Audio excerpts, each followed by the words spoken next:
it comes off. Hmm? Yeah. This is the general idea.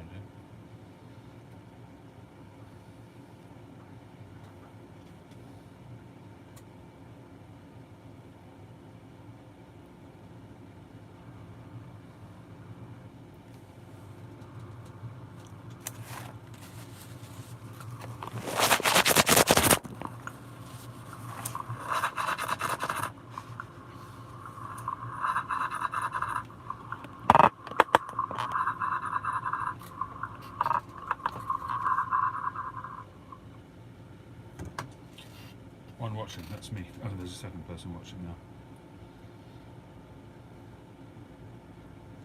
Good morning, Darius, Brainiac. Ladies and gents. Well, actually, there is a lady present, my daughter. And I'm not sure I'll call myself a gent, but I'm present too.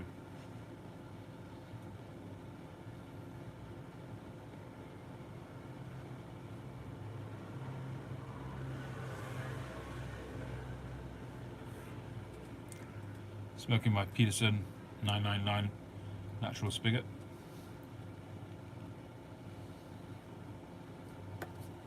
This McLaren's number 27.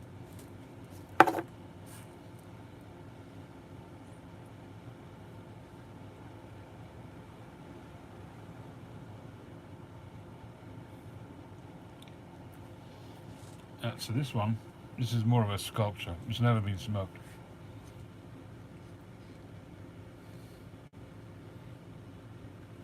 Morning, Nathaniel.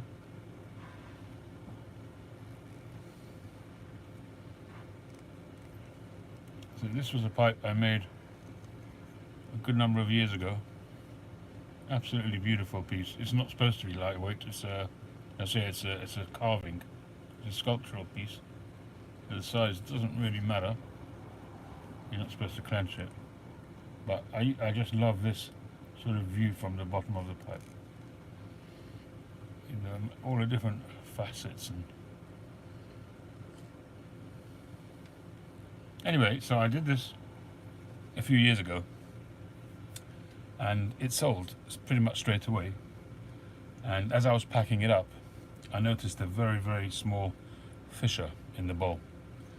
And so I immediately refunded the buyer and I said, I'm sorry, but I can't sell it. Instead, I coated the bowl. I gave it a good healthy coating.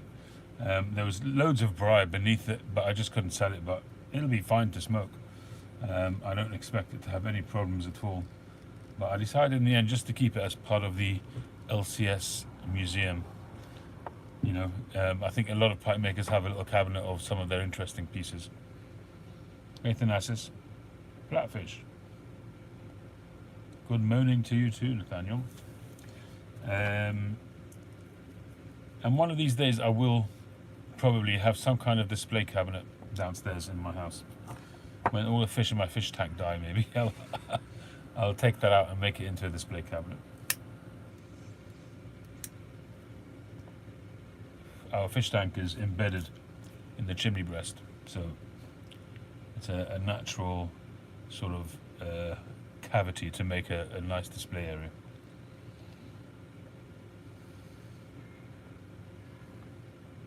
Anyhow, because that one didn't work out, and I may one day smoke it. I mean, there's no reason not to smoke it. Hey George, haven't seen you in a while, hope you're well. So I found another suitable block.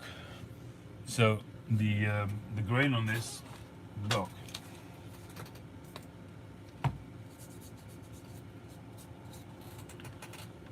just look at that grain.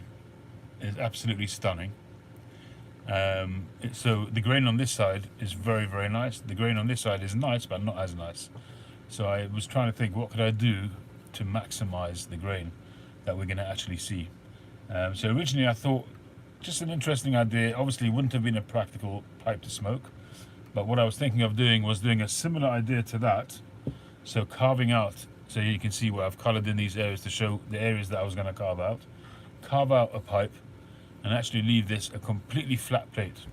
So leave a thin area all the way around where this looks exactly like that. And you look at it like that, you would not see a pipe, you would just see a block which hasn't been cut yet. then you turn it round and you see a fully carved pipe carved out of it. That was my original idea, and as I was showing it to my daughter, we were talking about it, and just looking at it, I just felt, at the end of the day, you do want to smoke the pipe, and if it was a completely flat piece, it would be extremely unwieldy. So in the end, I think I'm going to go with the same idea as this. Is to carve a pipe, maybe not the same shape as this, I don't want it to be identical, but to carve the pipe, but also to do some kind of wavy kind of shape, so at least you still get all of that grain, so it's like a bridge pipe, but at least there is there's some shape to it, you know, so you can actually hold the thing. So that's my line of thought at the moment.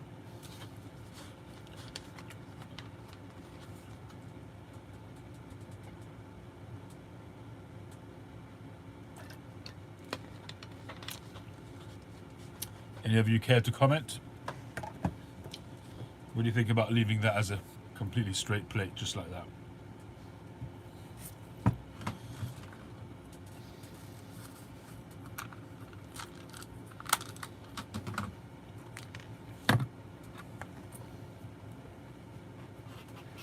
There it is.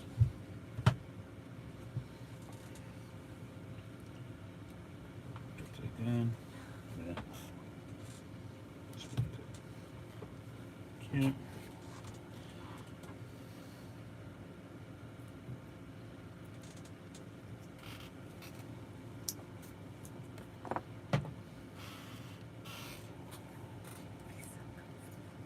What?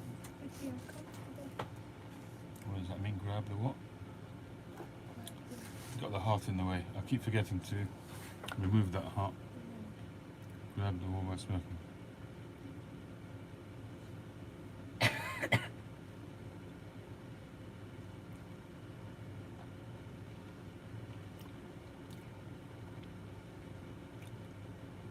Hey Dorian. Yes, I'm not making this one for my museum, so the one that I make today, all being well, will be up for sale, so it needs to be smokable.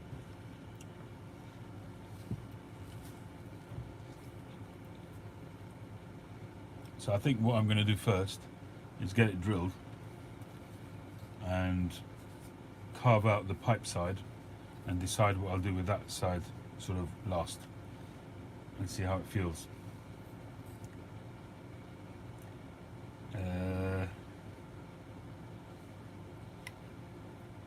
Kind of.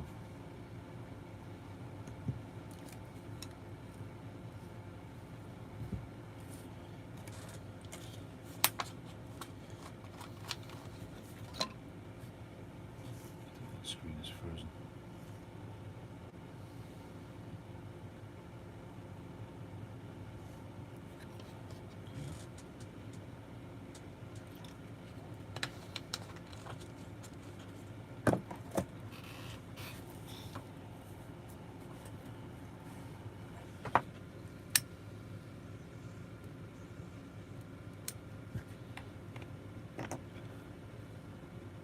The sidewall might itself be something to hold on to, maybe.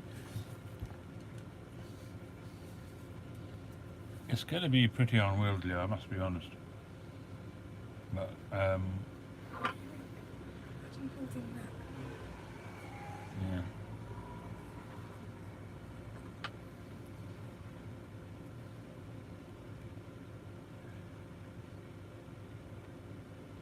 Yeah, I mean, as I say, because it's going to be a sculptural piece, it doesn't really matter if it's a bit unwieldy, it's more about the design. But I think that part of a sculpture being successful, if it's something which you can utilize, then it should be it should have utility, it should be usable. Part of it's, even within art, there has to be, has to be, it's too strong, but even within art, part of that skill of bringing through that art is also making it usable, if it's a usable item that you're sculpting. So if somebody's doing a piece of modern art and just I don't know, carving a piece of stone, it's a piece of stone, so it's in the artist's idea, in his mind's eye, what he wants to produce. If you're producing something which has a function, then I think part of the art is ensuring that it's functional whilst being a part of being a piece of art. If you make a piece of art and you can't use it for its intended purpose, then you haven't really been successful, in my opinion.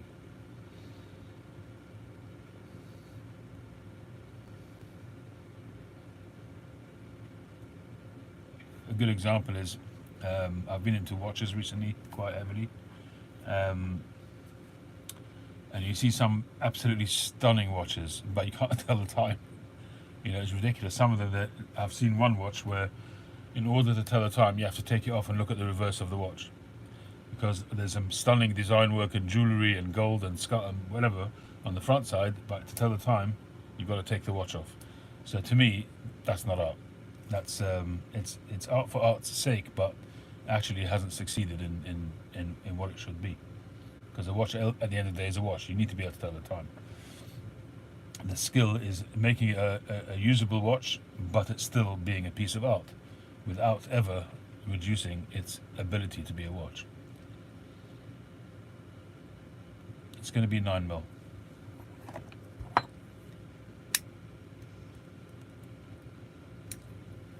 Are you 9mm, Nathaniel? Remind me. I think you are, aren't you?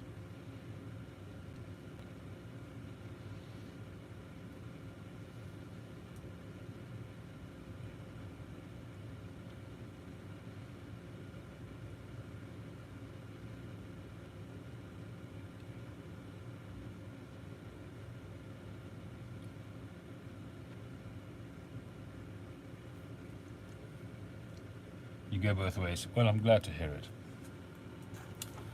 Number 27. I was smoking this earlier on in the car. I did a short video which I've uploaded, but I haven't made it public yet. I like to listen back just to make sure that there's no glaring errors or anything like that before I make it public. But I was smoking this morning. I'm just finishing off the bowl, and it's a beautiful tobacco. In the video I was talking about the differences between this and Christmas Cheer, which it's similar but at the same time not similar. I find the Christmas Cheer is a little bit richer, a little bit more clovey and spicy, whereas this is a little bit, it's got all of that but in a much more balanced way. You could actually smoke this on a daily basis. You can smoke the other one on a daily basis too, but I think it's too much of a good thing. It's so flavorful that you get a bit of fatigue if you smoke that as a go-to. Whereas this one, I think it's also maybe a touch over,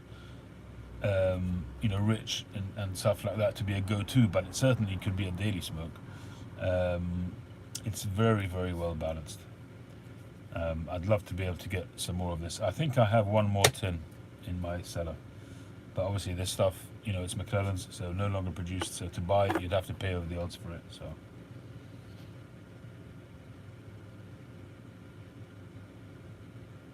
Morning, Jonathan. I could see myself alternating. If I had enough of this, I could see myself alternating between this and OGS. OGS is a lighter smoke, so it would be a good change down, and then up to that would be quite an interesting play on Virginia's, over the course of a week or two.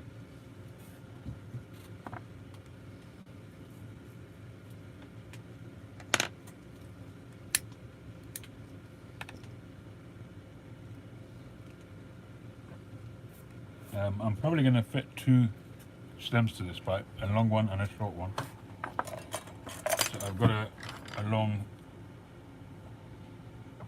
like a coffee and cream kind of stem, and probably going to put a tortoise shell short stem on there, because I want to enter it in the what's it called now?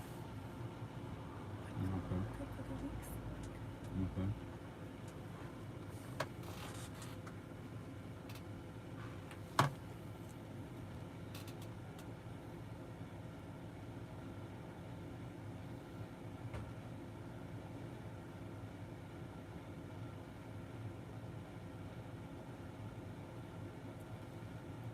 Discord, it's called. It's a social media platform which there is a channel on there which is run by Jay Furman, is his name. and he does a monthly theme where pipe makers make a pipe towards the theme that he recommends. And this month, for June, the theme is be creative but have a long and a short stem. He kind of presented me with the idea of doing a telescopic stem, but that would be I don't see how that would work. Or at least you'd have to be very, very proficient at machining, which I'm not, and I don't have a machine lathe, so with a wood lathe that would be almost impossible. Wouldn't be impossible, but it would be very hard. Doable.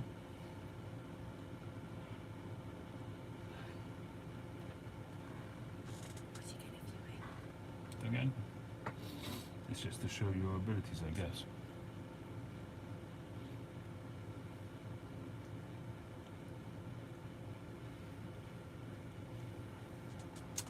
Right, I think this bowl is done and we can start work. Oh, we got a little bit more.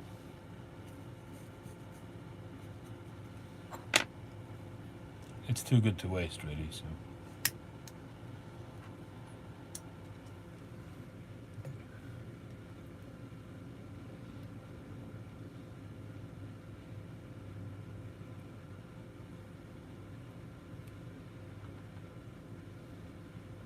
We're going to move over to the lathe in a minute.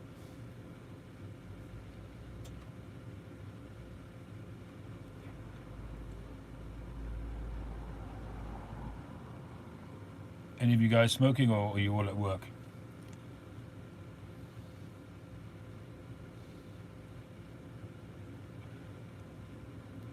Any of you fully retired?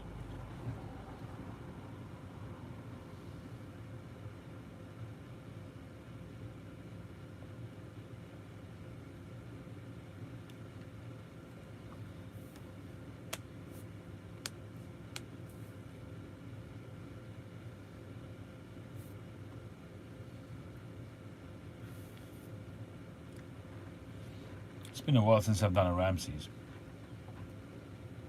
Salty dogs in an LCS canted egg. Cool. You're able to smoke at work, or do you work from home, Nathaniel?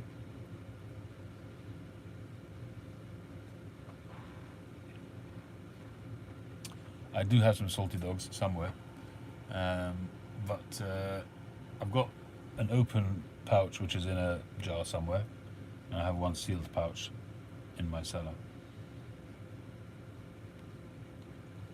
When I first smoked it, it was quite a nice vapor, but by now it's probably a very nice vapor. It's been in the jar for a good, must be a year by now, if not more.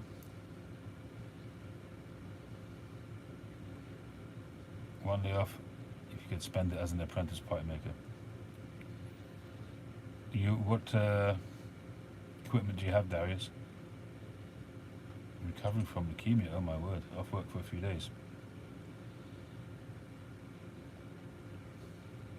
Well, a speedy recovery there, Nathaniel. How long have you been on that, dealing with that?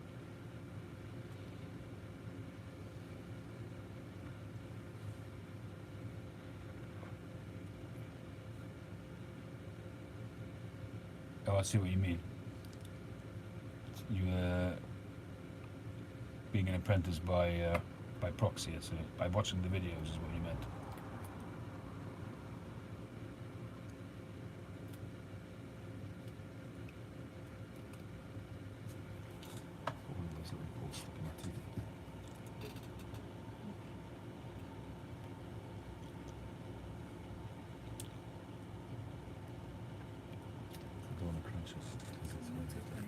What?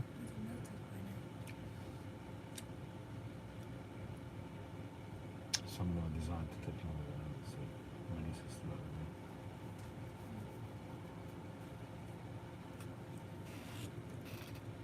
Got it.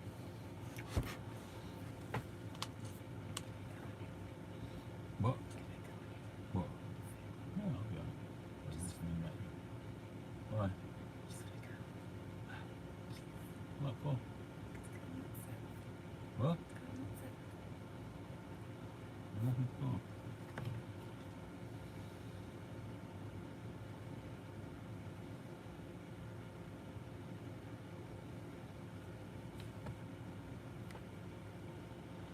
Artie said everything having moved to a remote location and start creating things instead of working.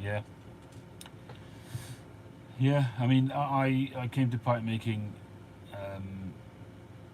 pretty much by accident. I mean, not by accident, it was just an osmosis from the hobby, you know. I've been a photographer for must be coming on to 20 years, and I'm now sort of coming towards the end of my photographic career, but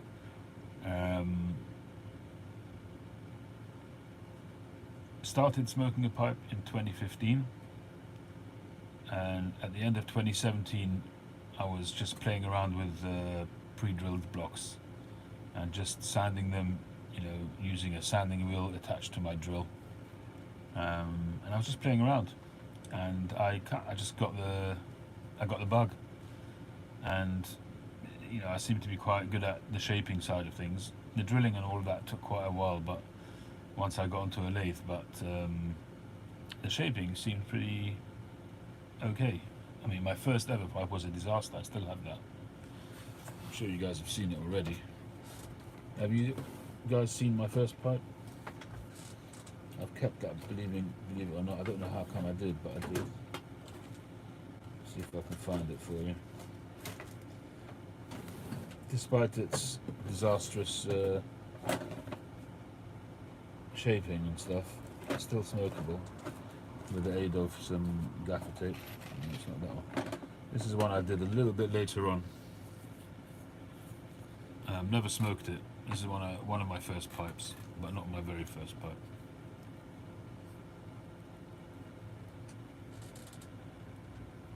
There's no reason actually not to smoke this pipe.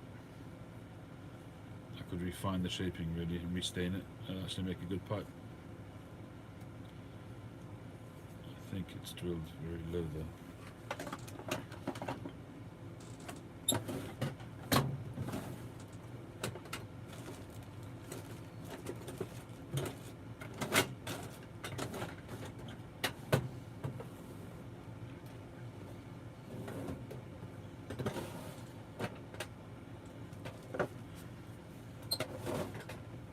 You ready for this? So this is my first pipe. That's the first ever pipe I made.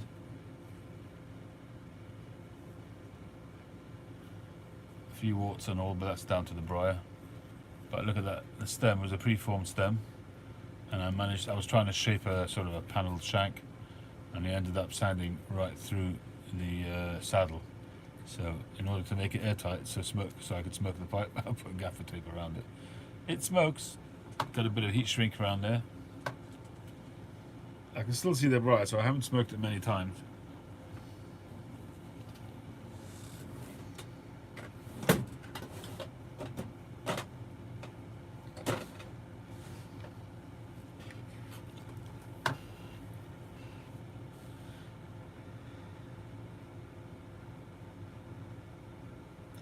Well, we've been going a good few years now, Nathaniel. What are we? I really started properly in 2019. I bought my lathe. January 2019 was when I first started using a lathe, so I count it from there. So 5 years. It's 5 years. It's amazing to look back at that. It's already been 5 years. But at the same time, in that 5 years, I've made nearly 1,000 pipes, because I didn't start numbering them till quite a bit after. So it's very possible that there's 30, 40, 50 pipes before I numbered, so maybe 950 pipes, something like that, quite possibly.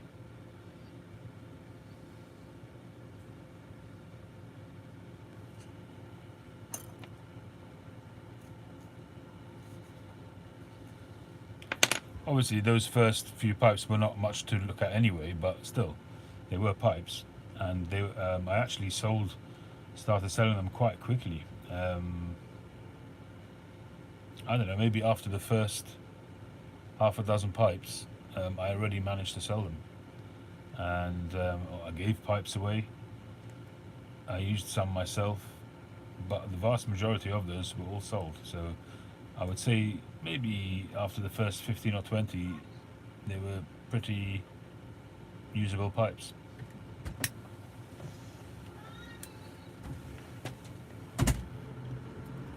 By contrast, when I compare my progress to, say, somebody like Big Phil, Poacher's Pipes, his pipes are hugely better than mine were when I started. I have his second or third pipe, and it's a very accomplished pipe.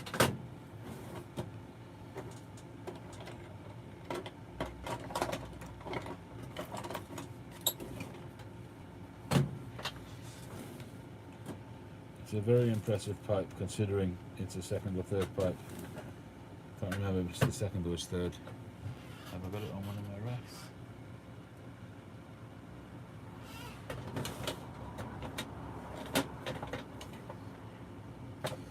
I really need to downsize my pipe collection again.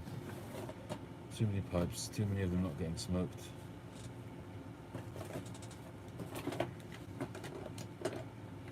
Where is this pipe?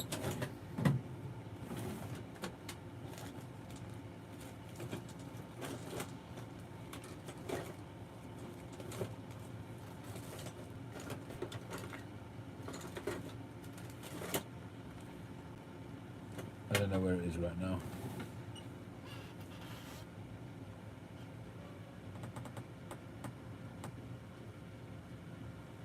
I don't know.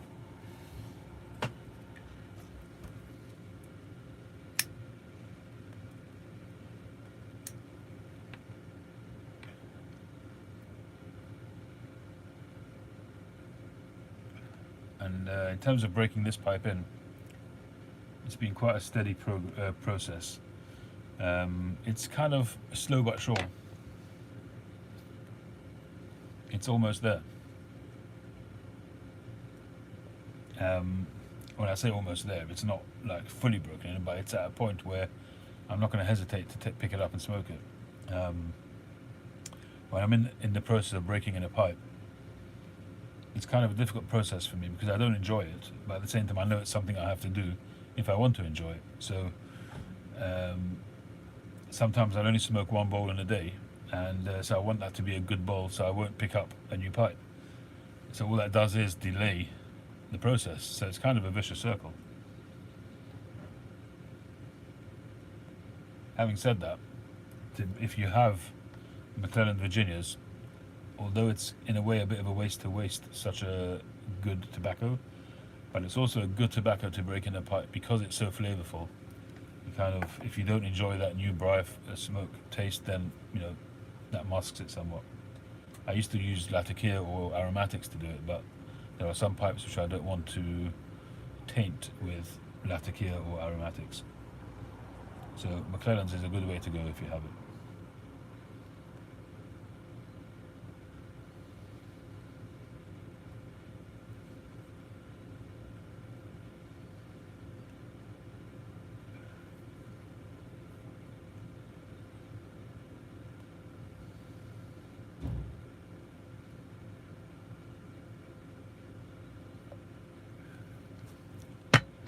Just a bit conscious of getting right down to the bottom. I don't want to burn the briar.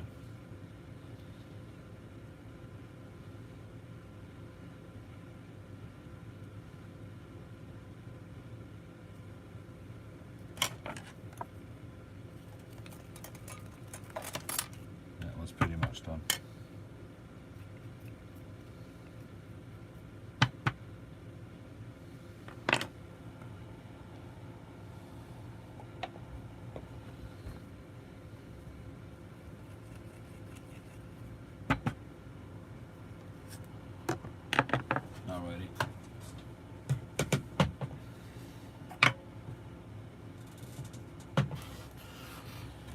Right, let's move over to the lathe. Let's get cracking.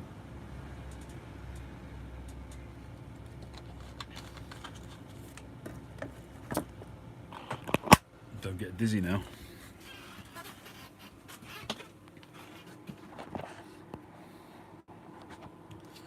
So I've got my little magnetic mount up here, which does get a little bit wobbly at times, so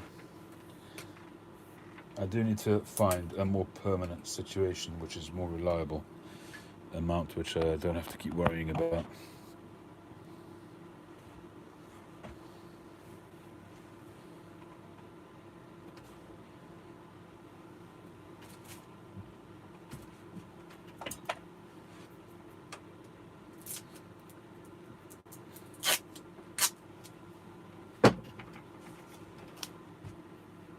At the moment I'm utilising gaffer tape.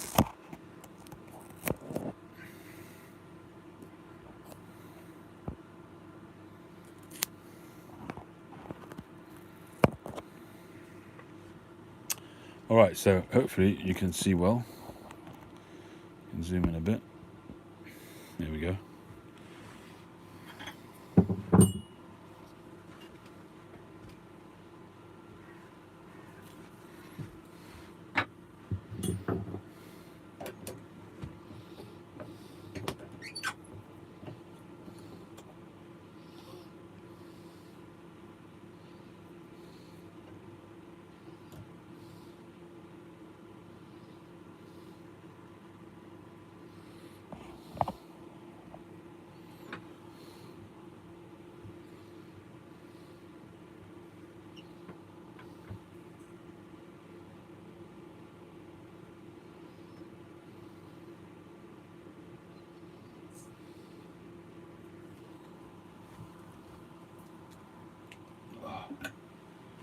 Make sure it's extra tight because it's a big old block of briar.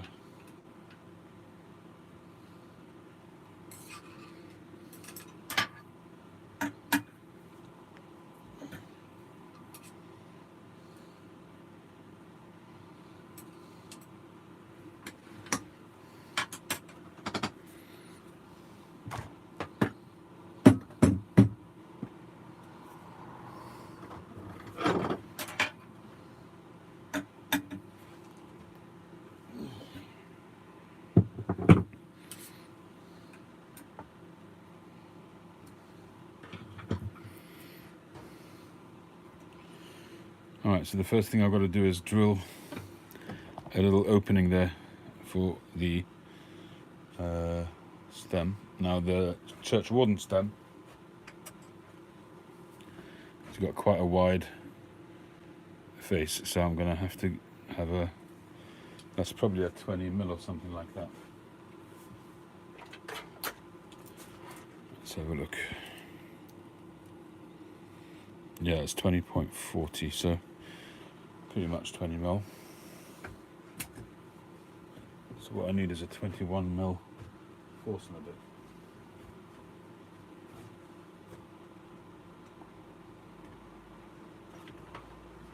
I'm not sure which ones I've got up here. I've got a whole case full of Forstner bits, a set downstairs. What is this, 25? It's a little bit too big. I think I've got some in my drawer.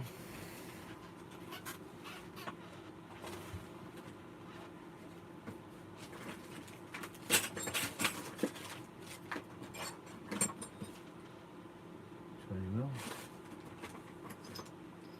22mm, that should be about right.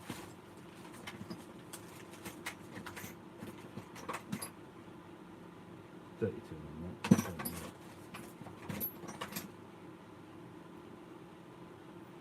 26, no. Right, 22mm should be just perfect.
Hey, Dogster.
There'll be very little lathe work on this. It's just the drilling.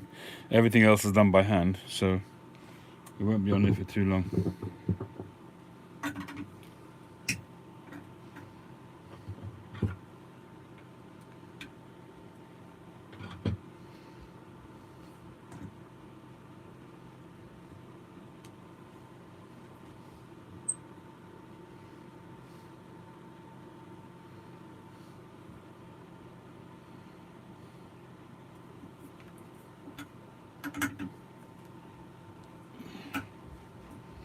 That's quite a big swing, so that's when it helps to have a decent sized lathe.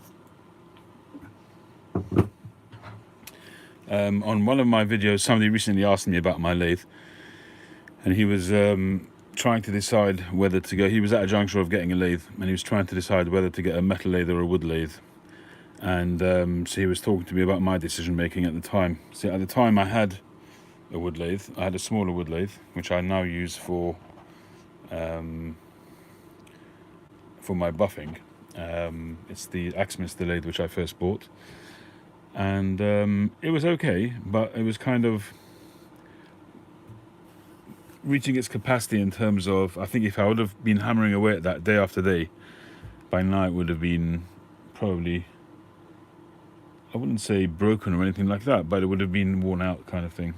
And I was doing some larger pieces as well, which it wasn't sort of handling that well. It was vibrating like mad. And to be honest, this one, because I haven't got on its original legs, this one vibrates a bit as well. But I've put a sort of a sturdy frame underneath the worktop here, but in reality it should be back on its legs, and I think I will do that next time I remodel in here. And I've got those sort of ideas percolating in my mind all the time about how I would reset the layout here, but one of those will be to put the legs back on it. The legs weigh as much as the lathe. It's a very solid set system, this. So I had the same question about when I bought this lathe. Do I invest in an expensive wood lathe, or do I invest in an even more expensive metal lathe, or maybe a sort of middle of the road metal lathe? This one at the time when I bought it, I've had it a few years now. When I bought it, it was about £1,500, £1,600, something like that. This is at the top end of the record power range. There's one more above it, and it's exactly the same lathe, but with half more horsepower, which I don't need for turning small little blocks like this. So I decided to buy this one rather than the top one. There's no difference in the actual hardware, other than the half a horsepower. And so my decision had to be: do I go for a metal lathe for that kind of money? For £1,500, I would have got a pretty good metal lathe, but really, it's more for the hobbyist kind of thing. It really would have needed to have been a bigger metal lathe with a bigger swing. For that kind of money, I would have got a 150mm swing, which would have meant that I might have occasionally been limited to the size of a block that I could have used. And certainly, if I wanted to turn a bowl or ashtray or something like that, a bigger one, I might have been limited some way. So, in the end, the main reason why I would have wanted to get a metal lathe is turning bands, turning stems, and all that kind of thing is certainly easier when you're working from rod stock. It's certainly easier using a metal lathe, but like everything, you adapt and you develop your skill, and over time, that's exactly what I've done. I may not be able to do every single type of band that somebody else might do on a metal lathe, but I don't feel in any way restricted. So for me, I still think that this was the right decision for me. The only thing I have with this is it's so darn heavy. It's any time I do decide I want to relocate it, I need to get 2 or 3 people in to help me with it. That's the problem with it. Other than that, really no major issues.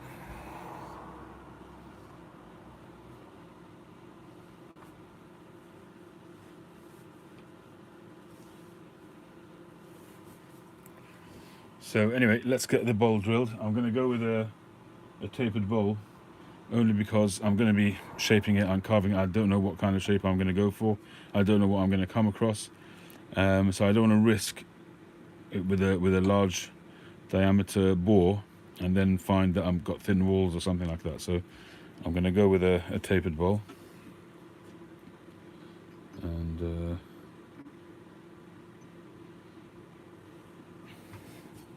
It'll just give me that bit of room. Just allows me to be a little bit more creative if I need to be.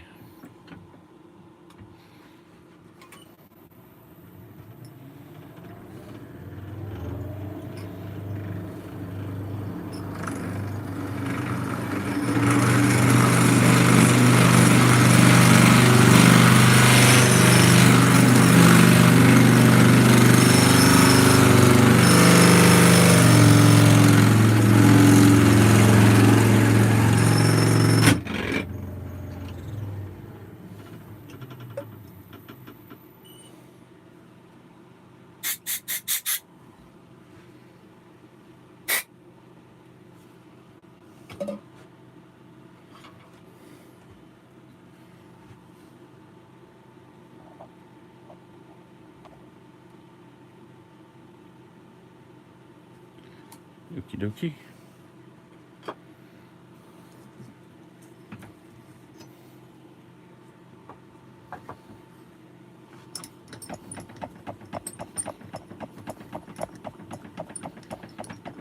So that's pretty much it on the lathe for today. The rest is all going to be down to the shaping.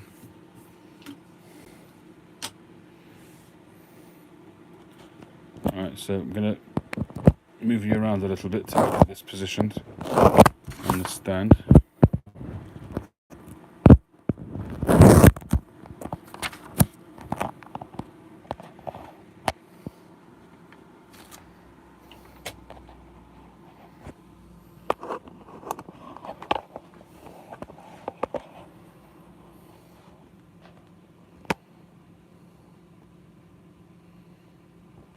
Here we go. Not too bad. Just plug in the power.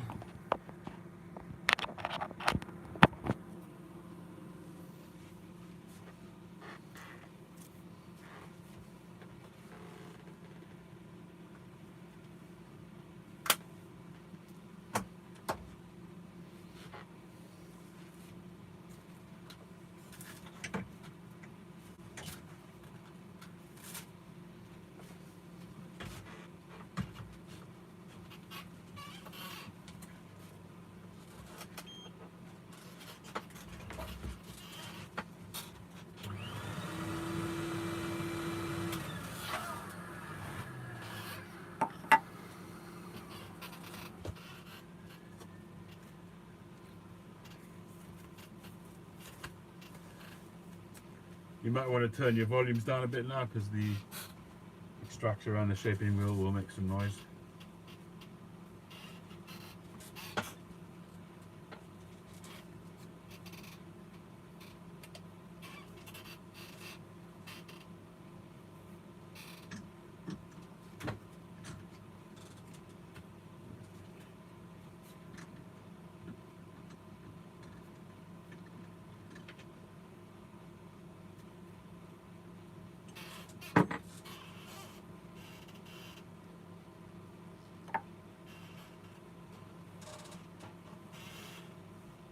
Helps to take it out of the lathe, I guess.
So I've basically got the shaping done. My problem is that I've got a little flaw right there, and I don't want to go further in because I'm in danger of making the bowl too thin. I don't want to do that, so I'm just trying to decide what I should do with it. If I should do a little area of rustication, which is a big shame not to be able to keep it smooth. Thankfully this side, which is the main bit I want to be smooth, is nice. It's going to have really nice grain, but I'm not sure what to do with this. I think I'm going to have to do some rustication. Don't think I can avoid it. So anyway, I'm just going to go up higher grits and then I'll be back to the desk.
All right, so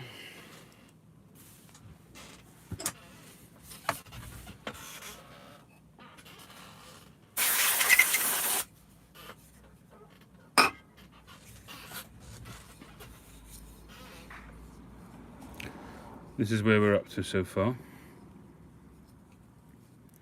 You can see that grain there.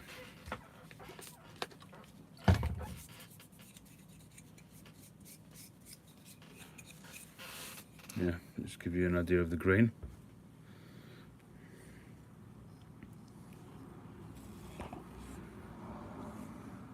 There's the bit that I'm going to have to rusticate. What I'll probably do is do a stretch going down there, a stretch going down there, just sort of framing the bowl of the pipe.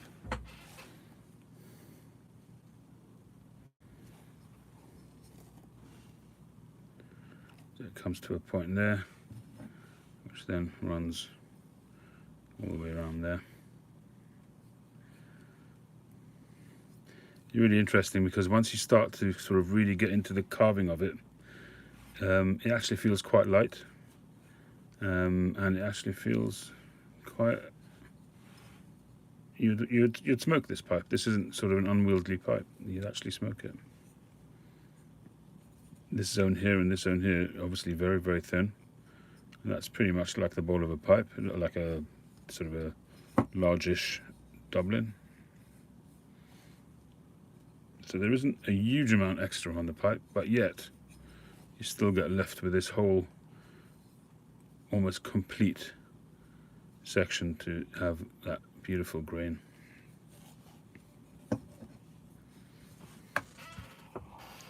So I'm going to turn this round.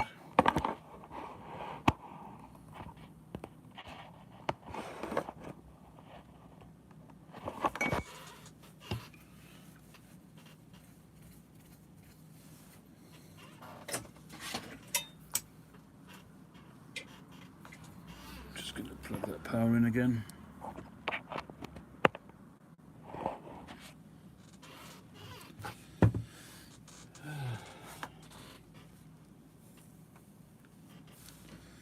Actually, I think I'm going to take a break. What's the time now? Oh, it's 1:05 already. I didn't realise. How long have we been going?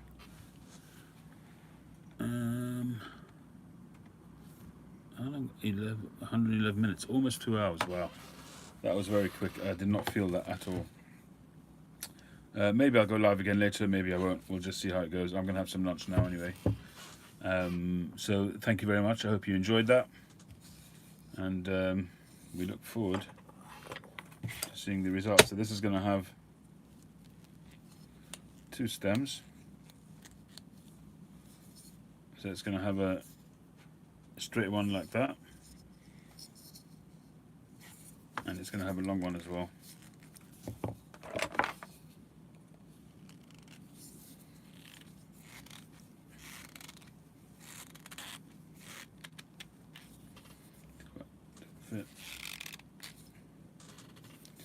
So it's going to have a long one like that as well. You can see that's countersunk in the what is the shank, I suppose. So that's going to be a very nice sort of relaxing church warden kind of smoke. So probably put a very subtle bend on that. Church warden needs a bend. And that's it for now. Thanks very much, everybody. Catch you on the next one.